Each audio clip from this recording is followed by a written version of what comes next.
Well, it's, a very tight labor market out there and everybody's looking for talent and trying to find that talent. What kind of best practices in HR are there to actually achieve getting that talent? Very good question. Firstly, my motto, one that I've learned over the years, is business travels at the speed of trust. Whether that's a customer and a company, or whether that's your employees and their leadership. Greater the trust, the greater the speed. This is absolutely the foundation upon which any kind of HR strategy has to be based, in terms of building that foundation of trust, and then you build everything else from that. So for me, in terms of understanding people and building that trust, it really starts with understanding the corporate culture and understanding the individuals. So if I turn back the clock to about 24 months ago when I started as Canada ICI's new president, my mission, my goal, was to meet each and every individual, basically an hour session or so at a time in the first 100 days. Yeah. I couldn't wait till the second year, third year when I needed an initiative done. That would be too late. I needed to do it right at the beginning. As a result, sat down with individuals one-on-one and basically got to know them. So first of all, I would ask them, how did you get to Canada ICI? What was your career history? Learned about that. Secondly, then I really delved into what made them tick as an individual. Right. Put the work world aside. What made them really, who are they today? We found that we had Olympic athletes, we had people excelling at soccer, equestrian, car racers, all of that. Tremendous learned a lot about these on an individual basis. So from that, I really looked and said, okay, you're at Canada ICI today, what are your plans? And basically would look up and say, well, I'd like to do this or that. And I said, you know what, it's a good thing because at least now I know and maybe I can help. Then there was 4 questions to end this session with each and every person. The first question was, what do you like at Canada ICI? And they would lean back, and I wrote down many great ideas, knew that I wanted to preserve that. Second question was, if you could, what would you change at Canada ICI? And in fact, I got some great ideas, and we've made some changes and implemented it from the employees themselves.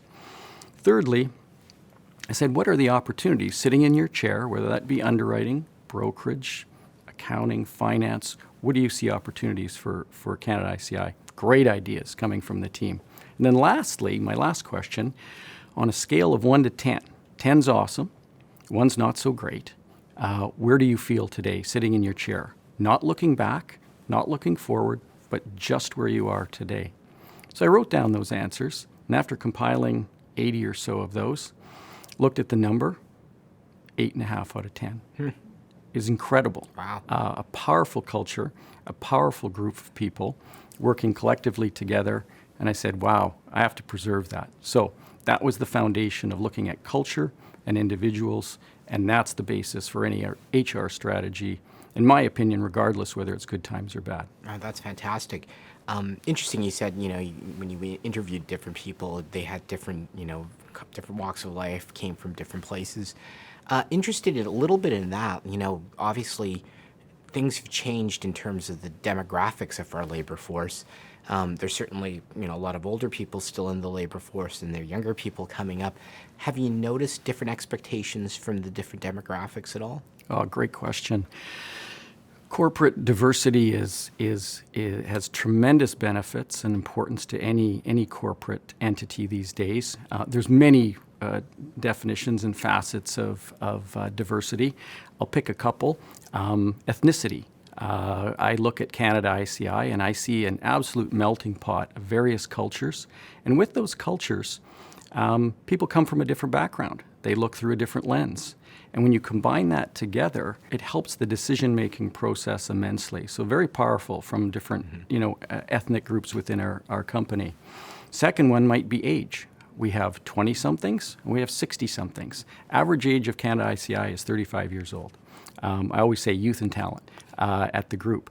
So with that, you have the experience with some gray hairs, and you also have the enthusiasm and skill set and smarts of the younger group. When you combine that together, very powerful. Interesting. Yeah, and demographics means a lot to the labor force that we're in for sure. Last question, interested in your thoughts from an HR perspective on this whole trend that we're seeing in real estate right now about hybrid work. Is that something that's going to stick? Is that something that firms and companies can use to attract talent? Or is it, muddying the waters in terms of talent? Another really good question, and it's upon all of us in utilizing office space. Again, we have 7 branch offices across the country, from east to west, and basically, I think no one truly knows how this story ends. It's an evolution. It will happen. I think there has to be a balance in terms of number of days in the office and joining people together. What I can say, and what we do to coach people, is without a doubt, the in-person is there's a tremendous amount of learning when people are together.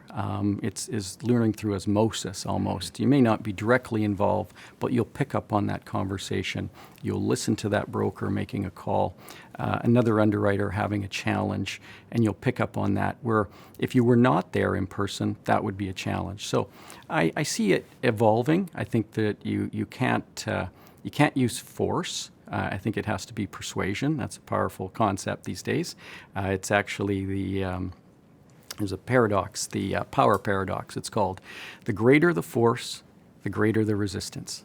So, from my opinion, we should not use force in this day and age. And I think this will occur naturally, and I think people will be back to work more often than not.